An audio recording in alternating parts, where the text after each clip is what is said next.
અમદાવાદમાં ભગવાન જગન્નાથની 148મી રથયાત્રા નીકળવાને હવે માત્ર ગણતરીના દિવસો જ બાકી રહ્યા છે, ત્યારે મંદિર પ્રશાસન દ્વારા તૈયારીઓ શરૂ કરી દેવાઈ છે, તો નગરજનોમાં પણ ભારે ઉત્સાહ જોવા મળી રહ્યો છે। જગન્નાથ યાત્રા પહેલા 11મી જૂને જળયાત્રા યોજાનાર છે।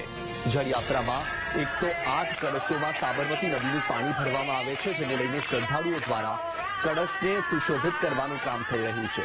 લોકો ભક્તિના રંગમાં રંગાયા છે।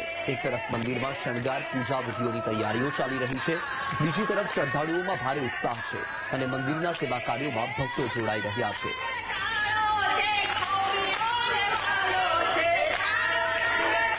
ભગવાન જગન્નાથજીની 100 રથયાત્રાના પૂર્વે જ્યેષ્ઠ સુદ પૂર્ણિમાના દિવસે જલયાત્રા મહોત્સવ મનાવવામાં આવતો હોય છે।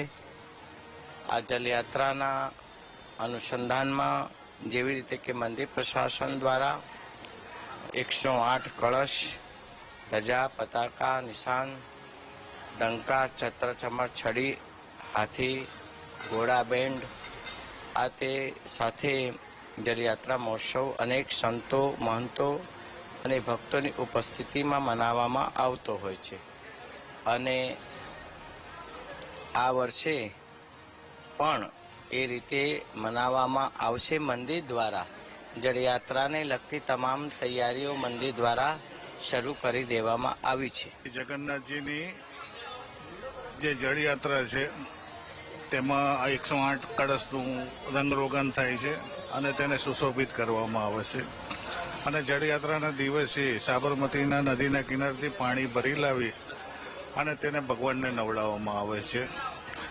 જે આ 108 કળશને રંગરોગન કરવામાં આવે છે તેમાં અમારો ઉત્સાહ એક અલગ જ પ્રકારનો હોય છે અને એમાં અમારા દરેક કારીગરો સહભાગી છે અને આ આનંદની લાગણી ખૂબ જ મહત્વની હોય છે, જે વ્યક્ત નથી કરી શકાતી।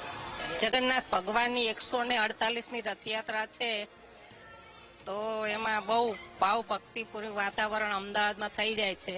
ભગવાન પોતે ભગવાનની ભક્તોની ખબર લેવા નીકળે છે, તો અને તેમાં અખાડાઓ હોય છે, ભજન મંડળી હોય છે, ટ્રકો હોય છે, હાથી હોય છે, બધું ઉત્સાહ બહુ જ હોય છે। ભગવાન મામાના ઘરે આવવાના છે, અત્યારે મામેરાની તૈયારીઓ થાય છે, ઉત્સાહ બહુ જ ઉત્સાહ છે। આખા સરસપુરમાં માહોલ એટલો છે અને ભગવાનની આવવાની ખૂબ બધાને આતુરતાથી રાહ જુએ છે અને આખી પોરોમાં જમણવાર ચાલુ હોય, બધી જ અત્યારે તૈયારીઓ થતી છે અને ભગવાનનો બહુ જ માહોલ છે અને બધાને એટલો આનંદ છે કે ભગવાન મામાના ઘરે ક્યારે આવે।